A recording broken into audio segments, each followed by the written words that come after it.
Welcome to our demonstration of perpendicular parking. You may well have seen our video where we demonstrated the parallel park. This time we're going to use this Ford Mondeo, which is one of many cars we have available in stock with this system, and we're going to park it in this space just here. The car will do it all by itself, so what we're going to do now is hop in the car and show you exactly how that works. So now that we're inside the car, the very first thing we want to do is tell the car we want to park in that space. We do that by pushing this button. Up on the screen it will now show us that we're looking to parallel park, which of course we're not. We know we want to park in a space, so select the space by hitting that and you can see now it says perpendicular park. The next thing it's telling us is that it's looking for spaces on the left hand side of the car.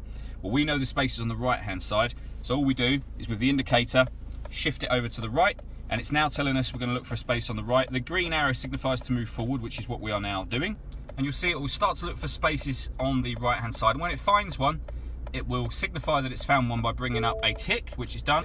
It will keep asking you to move forward to a point where it will ask you to stop, and it tells you to put it into reverse and release the steering wheel. So this is the bit now where all you have to do is control the accelerator and brake, and the steering wheel will move by itself.